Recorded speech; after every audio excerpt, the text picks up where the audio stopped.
In Panama, with more than 98% of the vote, Jose Raul Mulino has a clear lead in Sunday's general elections. In Palestine, the Israeli occupation army urged the evacuation of hundreds of thousands of Palestinian residents and displaced settled in eastern Rafah. In Brazil, the death toll after strong floods in the state of Rio Grande do Sul rose to 78. Hello, welcome to From the South. I'm Luis Alberto Matos from the teleSUR studios in Havana, Cuba. We begin with the news.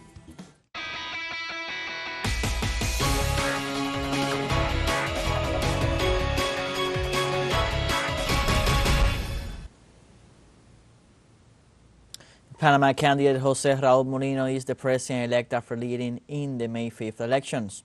After more than 98% of the votes were counted, candidate Jose Raul Mulino is the virtual president-elect, accounting for over 34% of votes, followed by the candidate of the Otro Camino movement, Ricardo Lobana, who accumulated more than 24%, and in third place, the former president Martín Torrijos for the Popular Party with around 16%.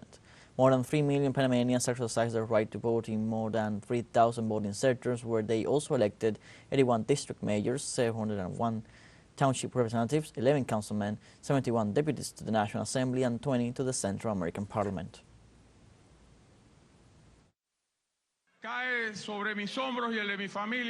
It falls on my shoulders, and that of my family, the greatest responsibility that any Panamanian can have, or feel, to lead the destiny of the Panamanian nation starting next July 1st.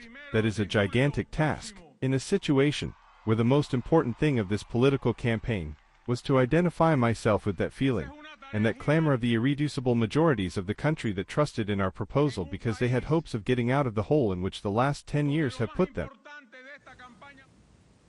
In addition, Panama's president-elect Jose Raul Mulino said he will promote a pro-investment and pro-private enterprise government.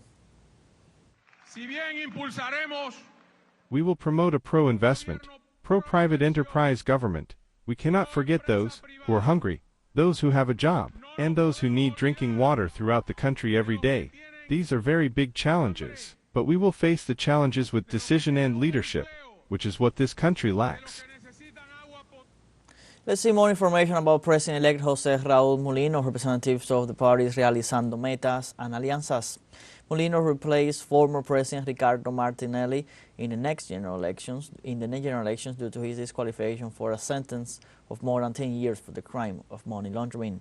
During Martinelli's government, Jose Raul Mulino was Minister of Security and of Government and Justice in the period 2009-2014. Likewise, in 2015, he was in prison for allegedly committing crimes against public administration. During the final phase of the general elections in Panama, the Popular Party candidate Martín Torrijos recognized the triumph of the presidential candidate Jose Raul Mulino and wished him the best of success for the good of the nation. We gave our all in this campaign, thanks to each one of you. Now, the Panamanian people have spoken at the polls and have elected Jose Raul Mulino as their new president. I recognize his triumph and wish him the best of success because his success would be the success of the country, the success of Panama.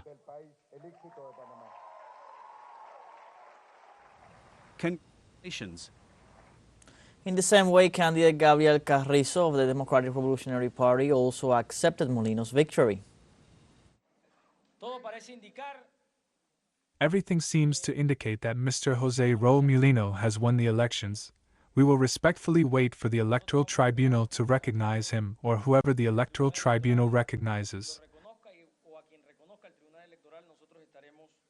We will be accepting that decision. The President-elect has the great challenge of uniting all Panamanians for the good of our country. Earlier on Sunday, the former magistrate of the Electoral Tribunal, Guillermo Marquez Amado, highlighted the work of the citizens in the general elections of May 5th.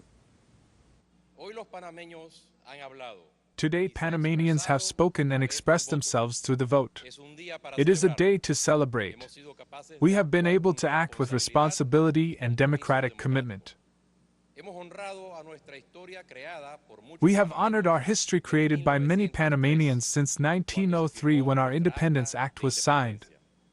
They gave us a legacy to preserve, an independent, democratic and responsible republic, for the happiness of all. Today, with our vote, we have successfully endorsed that legacy. Thousands of Panamanians have freely decided on the future of our country. We have done it in peace, with passion and commitment. Likewise, the former magistrate of the electoral entity thanked the polling station members and other officials for their enthusiastic participation in the elections and informed that the second phase of the vote counting had already started.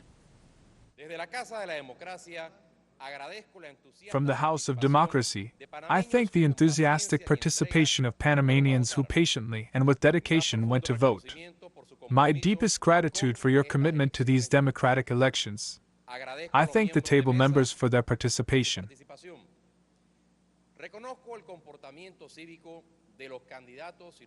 I acknowledge the civic behavior of the candidates and political parties to bring this election day to a successful conclusion. Panamanians, at this moment we are initiating another phase of our electoral process.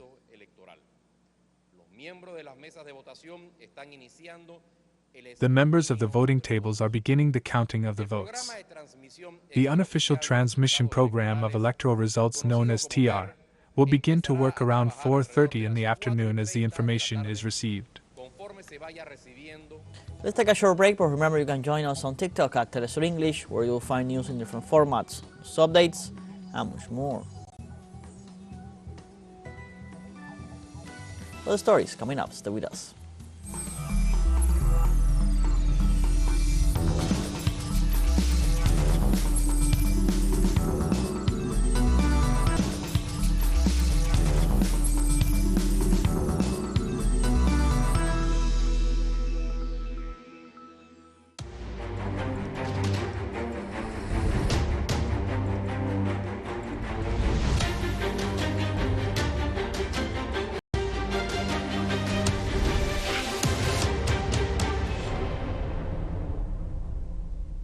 Welcome back.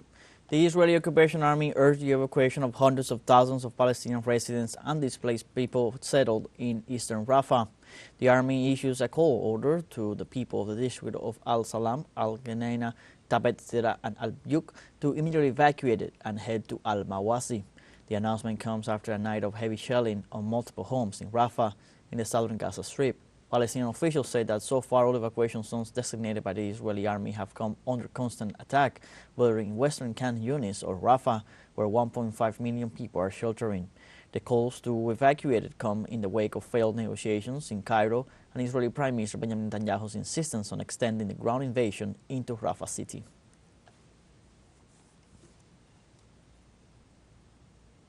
In Egypt, peace negotiations between Hamas and Israel wrapped up without any progress on an end to the conflict in Gaza. On Sunday, the Hamas delegation announced it was leaving Cairo after 2 days of negotiations and after submitting a response to the proposal presented by Cairo to the mediators, Egypt and Qatar. Hamas representatives said it has been 2 days of serious and deep discussions with the mediators and reiterated its determination to reach an agreement that will bring an end to the Israeli aggression on Gaza. Reportedly, the Hamas delegation left for Doha, the capital of Qatar, for official talks before returning to Egypt on Tuesday to complete negotiations.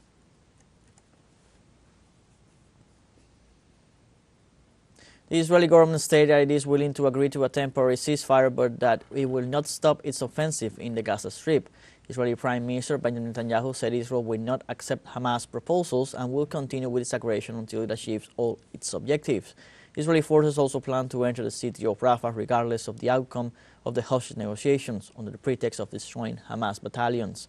Meanwhile, Hamas reiterated its call for a permanent ceasefire and the withdrawal of Israeli troops from Palestinian territory.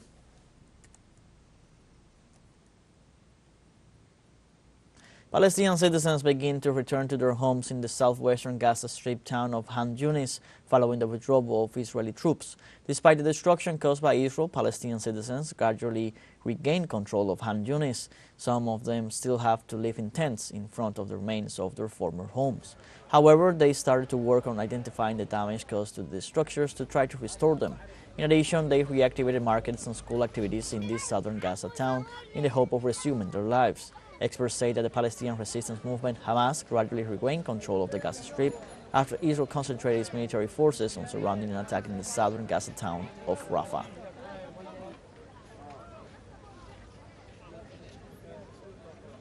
In Israel, thousands of citizens demonstrated in Tel Aviv to demand early elections and new agreements with Palestine to achieve the release of the Israelis held in the Gaza Strip.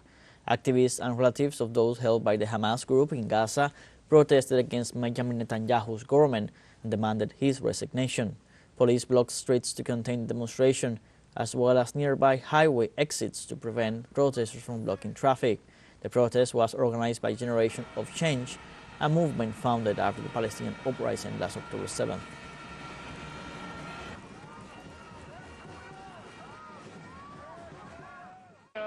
I think the ceasefire is adamant that the most important thing is to bring back the hostages and bring humanitarian aid to Gaza. That is the most important thing, and a ceasefire will do that. Basically, the Israeli people are being held hostage by the right-wing government. In France, hundreds of pro-Palestine demonstrators marched Sunday in Paris demanding justice for the Palestinian people and an end to the genocidal Israeli aggression on the Gaza Strip. Participants gathered in the first district of Paris, calling for an immediate halt to the Israeli aggression on Gaza. Demonstrators also demanded the exclusion of Israeli athletes from participating in the upcoming Paris Olympic Games.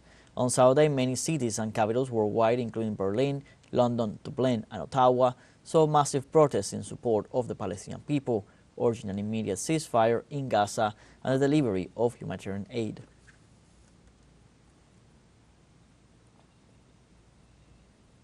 On Sunday, the summit of the Organization of Islamic Cooperation adopts on its last day a resolution on Gaza called in support of the Palestinian cause. According to the OIC Secretary General, the summit adopted a resolution on the cause of Palestine and Al-Quds al-Sharif. It also offered a final declaration on the issue on its agenda in the political, humanitarian, legal, economic, cultural, social, and media fields, in addition to the Banjul Declaration. In his opening speech, Secretary General Hussein Brahim Taha condemned the Israeli attacks on Gaza and reaffirmed the OIC's support and commitment to the Palestinian people.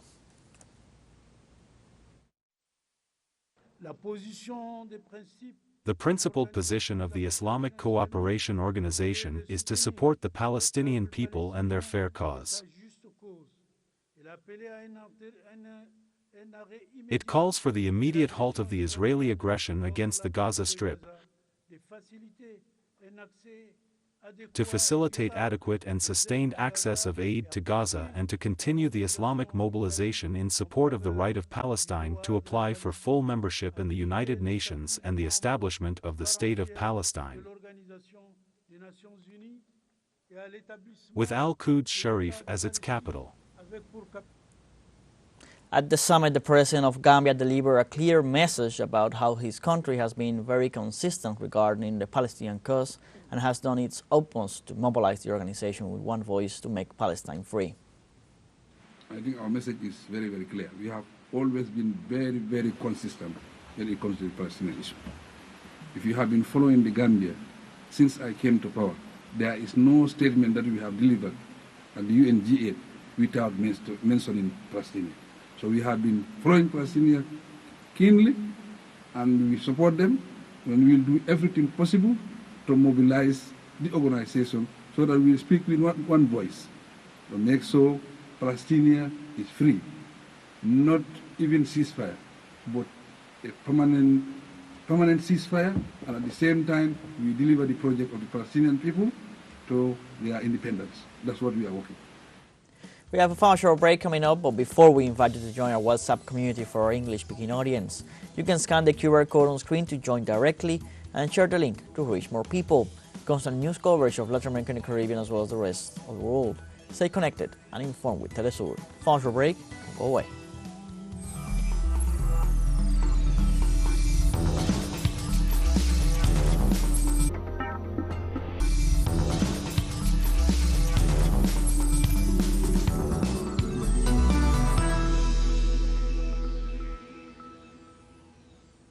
Welcome back. Chinese President Xi Jinping arrived on Sunday in Paris, the capital of France, which is the first stop of his tour of 3 European countries. According to the French newspaper Le Figaro, the Chinese leader will meet with his French counterpart Emmanuel Macron on the 60th anniversary of diplomatic relations between the two countries. The French and Chinese leaders plan to discuss the international agenda as well as economic and political issues of bilateral relations. In addition, the head of the European Commission, Ursula von der Leyen, will join the talks between the two leaders on Monday to discuss trade disputes between China and Europe.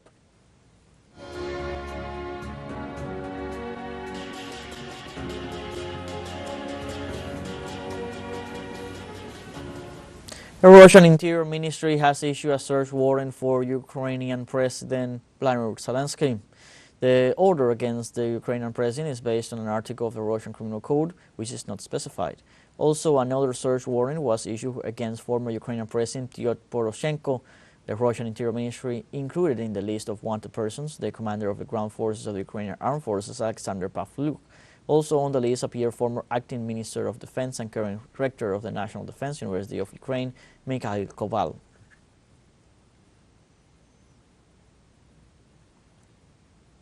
Russian President Vladimir Putin attended the Easter Mass celebrated by the Orthodox Church. The head of state joined the Orthodox worshippers and Moscow Mayor Sergei Sobyanin at the Cathedral of Christ the Savior in Moscow. The service was led by the head of the Russian Orthodox Church, Patriarch Cyril, who prayed for the protection of Russia's sacred frontiers. Most Western Christian churches observe Easter this year on March 31st, while the Eastern Orthodox churches followed the older Julian calendar and celebrated on May 5th.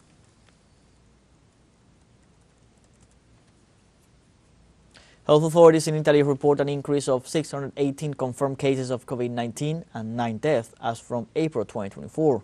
According to the country's Institute of Health, 155,090 remain positive to the disease, of which 154,500 are isolated in their homes and more than 500 people are in hospitals.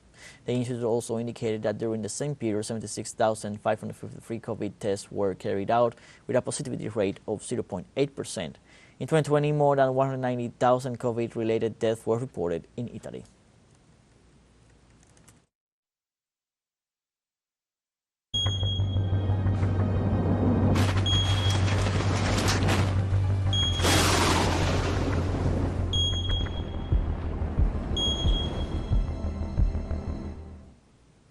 In Brazil, 78 people have died after floods caused by a strong storm in the state of Rio Grande do Sul. According to the latest civil defense report released on Sunday night, 78 fatalities, 175 injured, 111 missing, and 4 additional deaths under investigations were reported. Floods and landslides caused by heavy rainfall since the end of April affected more than 850,000 people in 341 municipalities, while 115,921 people had to leave their homes. In Porto Alegre, the state capital, the authorities declared a state of red alert after a sudden rise in the waters of the Guaíba River.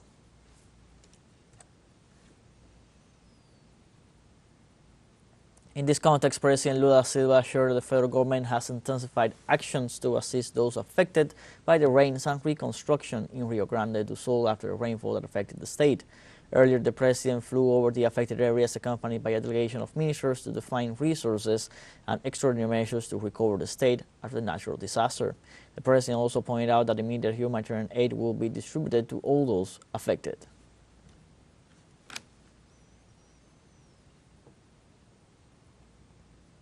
In this regard, the Brazilian president posted the following on his X account, and I quote, "I am a man who truly believes in God, so I made my team of ministers available for this trip. I also called representatives of other branches of power. It was necessary to see things up close, as we are doing here, to understand the magnitude of what's happened and to help the people of the southern region."